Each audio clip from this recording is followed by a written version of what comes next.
Good afternoon, Stuart McKenzie, registered psychologist, here with you today to introduce you to the topic of managing psychosocial risks. Now that's a big word, psychosocial, but really it's about managing the risks in the workplace to mental health and preventing psychological injury. So that would mean things like depression, anxiety, and post-traumatic stress. So we're going to take you on a little bit of a journey to introduce you to psychosocial risks, psycho meaning within, social meaning between, how we support each other. So let's dive into this topic. Just a little bit of my background. I worked for the Department of Education for 30 years as a school teacher, then as a behaviour consultant, as a school psychologist, and then for the last 15 years as a lead school psychologist. About 3 years ago, I commenced a business called Braveheart Psychology, which works through telehealth with veterans. And I've learned a lot about post-traumatic stress, particularly during that time. I got the opportunity to pull together a few small books to support the work I'm doing. One is called The Map of Resilience, which is about understanding grief and loss, disarming trauma, and building the skills of resilience. And another small book called Core Energy, which is a blueprint for building resilience in the face of trauma. I was fortunate enough to have that turned into a podcast, so a 6-series podcast, where I was interviewed about that book. And that's available on any of the good streaming services out there.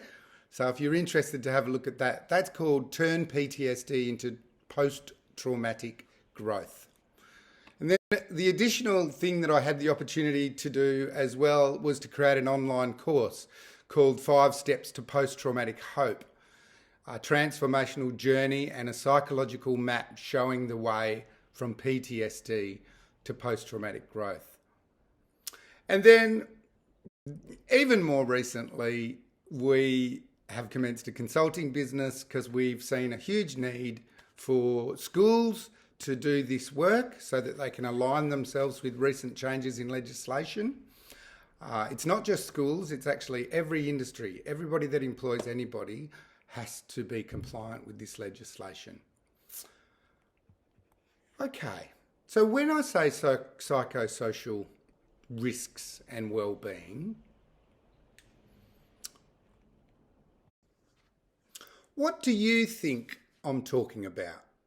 What does the word psychosocial risks and psychosocial well-being mean to you? What are they? And why should you care? Or why should we care? I'll just give you a little while to think about that. Well, the workforce of teaching and education and schools has changed significantly in the past few years. Here's a savvy journalist who's trying to put out a job advert. Do you like feeling stressed? If so, you should think about becoming a teacher in WA. This is the graph of retirements versus resignations. And you can see that space here, massive number of registrations. And that's really over 21, 22 and 23. So I think there's the COVID effect there too, which needs to be factored in. Curtin University of Education lecturer, senior lecturer Saul Kavansky, he says that the impact of sustained workload pressures for teachers means higher numbers of teachers are experiencing elevated stress levels, anxiety, and becoming mentally or physically unwell. And this is the primary reason, he says, that teachers are intending to or walking away from the profession. And that was from 13th of November 2023. This is from April 2024, we're burning out. WA teachers plea as student mental illness skyrockets. This is the increase in the number of suspensions over the last 12 years as well, which just gives us an idea of the changing conditions of the workforce that we're working in. And additionally, Educator Mental Health and Wellbeing, this came from the UK from about 2017. 53% of the workforce were intending to leave the profession within 2 years. So this is not a new issue. It's been around for a while.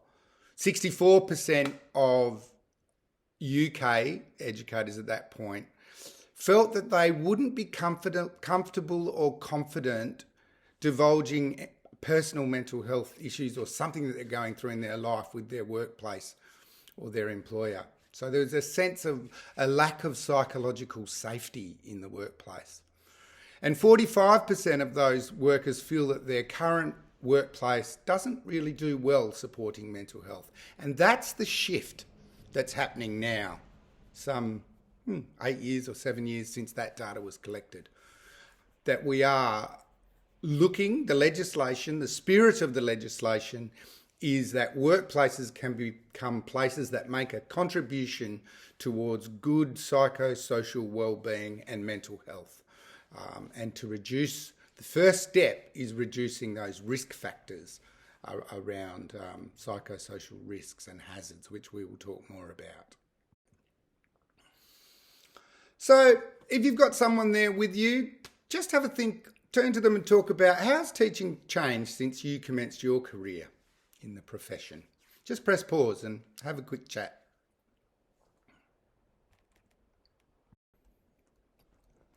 I'm sure that you spoke about a range of factors that have changed. That sense that students are entering the school without the skills they need to participate in a classroom environment.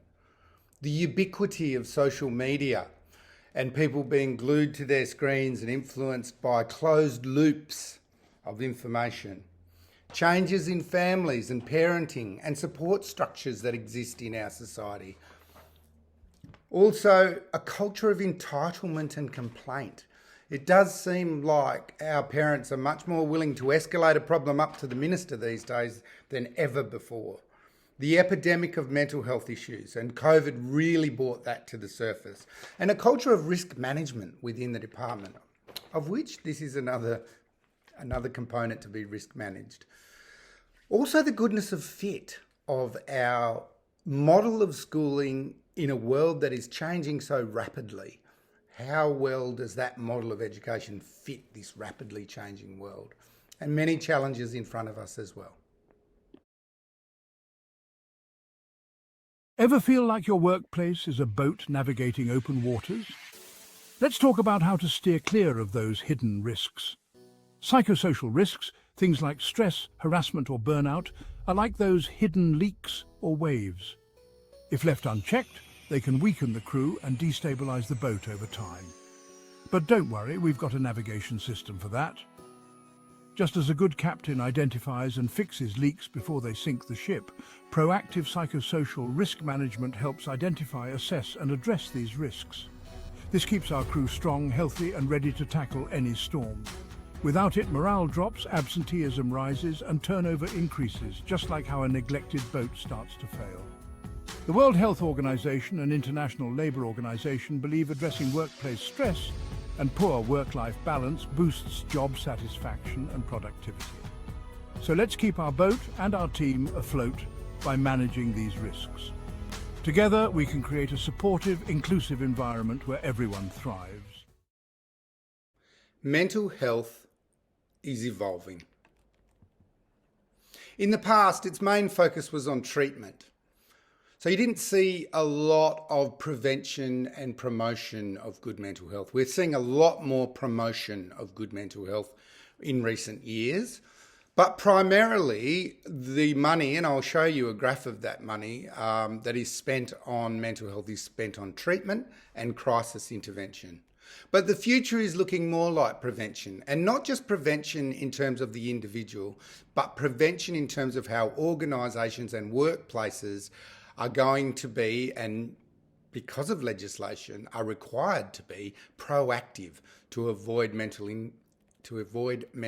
health illnesses and crises from happening. And also, it's got a person focus. So we're shifting away from that big fat DSM-5 book, which I'm sure I've got somewhere here, all of those diagnoses and trying to fit a person into a diagnosis. Now, mental health is about wrapping support around a person where they are and not necessarily needing to make a diagnosis. So in the mental health continuum, we have being very unwell, which was treatment, where 21 billion Australian dollars is spent every year on psychiatrists and psychologists and Medicare and hospitals and mental health clinics, etc., etc. We get some money that's spent on early intervention, and particularly in younger populations where we are attempting to identify and build skills early.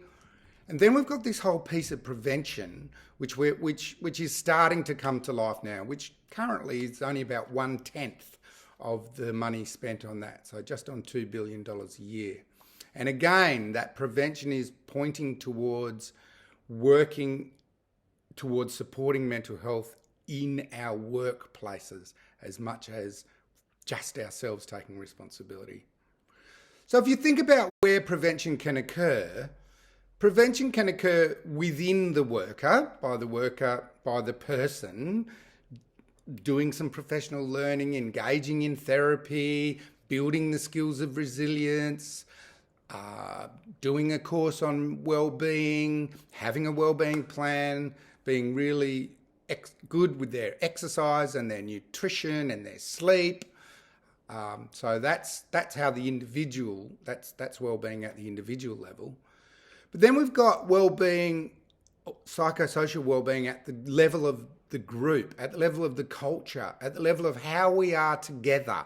Do we have a culture that's alive and thriving and supportive and nurturing of each other? Or do we have a culture that's not quite operating at 100%, so that's not well and thriving? And finally, the work design. So this is about designing work that's good for people, because good work is good for people and bad work is bad for people. So an example of that in schools, and we see work design in schools, is let's say you've got a student with a really tricky behaviour problem and he's quite taxing or she's quite taxing to work with. Well, often what will happen is the admin will roster EAs on that student so that over any given week, a number of different people work with that student.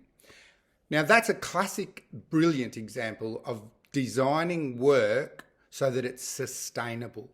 And there's a real challenge in education to think about how we can design our work and look at the hazards that exist and make our work more sustainable and more healthy work.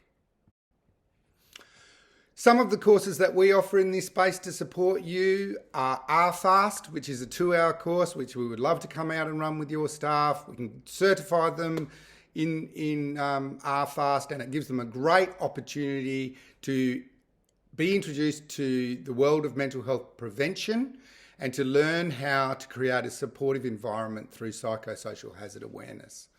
So that's a preventative approach, developing cultures of resilience, examining and raising awareness around psychosocial hazards and risks, and understanding resilience and creating an action plan. We also have Resilience First Aid, which is a 2-day training where we can embed a number of champions in your school to continue to do this work. Because if we're going to do the work around creating supportive cultures and a thriving workplace where psychosocial hazards are risk managed, then we are going to need to do that in a coordinated, systematic way. We're going to have to look at the data. We're going to have to look at the practices that we have in place. And we're going to have a look at the systems that support those practices. So data, systems and practices is an implementation science. How do we implement wellbeing approaches in a scientific way rather than a tokenistic way? A morning tea here, or an act belong commit day here, or an are you okay day there. And then the final course that we offer is called High Adversity Resilience Training. And we've done this course with, for example, particular classes and particular teachers and education assistants in education support centres that manage very difficult students and difficult, intense risks. So High Adversity Resilience Training, we've co-designed that for education support centres, and we can co-design that for various applications. But the work that we're doing today is like a general checkup of your health system. So it's like when you go to the doctor and you have your bloods done and you see what pops up in terms of what needs to be managed. So that's what this video is about, and it's what the first step is about in terms of identifying hazards. So as you can see, step one is identifying and assessing hazards, and that's what we'll be doing today. And then we're around gathering existing controls, co-designing new controls, and then measuring and monitoring the process.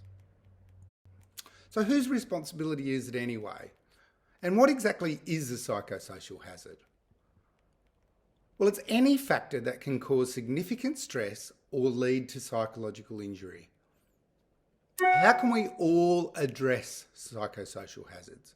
We can all make a contribution to create an environment that supports resilience in others and in ourselves. And it's everybody's responsibility. It's the government's responsibility. It's the corporate executive of the education department, our DG and our deputy DGs. It's the principals of our school. It's our internal leaders, our HODs and our HOLers and our deputy principals. And it's each one of our responsibility as school staff, and even our families play a role in supporting us. So psychosocial hazards are things like work overload or underload, too much work, too stressed. And I know this comes up a lot in education. And I know there is a lot of work happening in that space. Recently, Peter Hamilton released a report with 23 recommendations on how to reduce teacher workload. It's on the agenda at a national level. And so we're going to see a lot of movement in that space. Conflict or lack of clarity about what it is that exactly what our job role is and what we should be doing. Low control, the ability of being overly controlled or micromanaged in our work. Lack of support systems that are in place. Lack of procedural justice. Lack of reward or recognition. And in a few schools I've worked with, interestingly, this one's popped up as just not at a sufficient rate or designed around the individual in terms of rewarding, recognising the good work that people are doing. And finally, of course, it's bullying, violence and harassment. And there's a few other psychosocial hazards as well. So the difference between a hazard, a risk and a control is that a hazard is like a stairs. Let's just imagine you've got some stairs and they've just been built and there's no railing on them yet. So that staircase is a hazard because the risk associated with that hazard is that somebody can fall off and break their bones. So the hazard is the stairs without a railing, the risk is somebody falls off, and the control is when we actually build a railing around those stairs. So we put some controls in place to reduce the risk of somebody falling off. And that's what we're talking about here in relation to these psychosocial hazards. This is the legislation, psychosocial hazard, the code of practice, psychosocial hazards in the workplace. And of course, I clearly delineates and spells out the policy requirements of schools in this space. So today, the tool that we'd like to work with you in terms of gathering that initial data and doing that initial health check, sweeping to see which hazards come up as needing to be managed and risk assessed, we're going to use this tool called the JSEC. Now, the JSEC stands for Job Satisfaction, Engagement, Connection and Context. What I need you to know is that your own personal data or responses are kept confidential to you. Nobody else can see your own individual responses. What we're interested in is the collective responses of the organisation. So pulling everybody's information together and seeing how those psychosocial hazards are rank ordered, basically. And what we're looking to do is pick up the lowest, least controlled or highest risk hazards so that we can put better controls in place. So that data ends up looking like this. There's a certain percentage against each one of those: job satisfaction, engagement, co-worker connection, and work context. But what we do then is we actually can see that how each element is made up. So job satisfaction, for example, is made up of the subcomponents of job enjoyment, how leadership is viewed, whether you feel like you've got opportunities to further develop yourself professionally, your recognition, which we touched on before, your views of the people immediately managing you, and your commitment to the work. So in this particular school, you can see that those were quite high, but at 56%, the recognition score came in a little bit lower. And as I said before, we actually picked that up to do some more work on. And it's the same with engagement. It's made up of motivation, interest, productivity, involvement, and accomplishment. Connection, co-worker connection, is about harmony, communication, trust, and co-worker association. And finally, work context really touches in on some of those, even physical safety, the safety of work, the ergonomics of work, that we've got appropriate policies and procedures, that we're not overloaded with administrative work. What are the public interactions that we have like? Our training regimes and the mental impact of work. So in this particular school, we ended up pulling 3 hazards to work on and risk assess, which was administrative work, the mental impact of work, and also the recognition that occurred in that workplace. So that's where I'm going to leave you today. The link to this survey will be in your inbox shortly, or it will accompany this video. So please go ahead and complete that survey now, and then we will have the opportunity in the not too distant future to share those results back with you and the work that we've done. Thank you.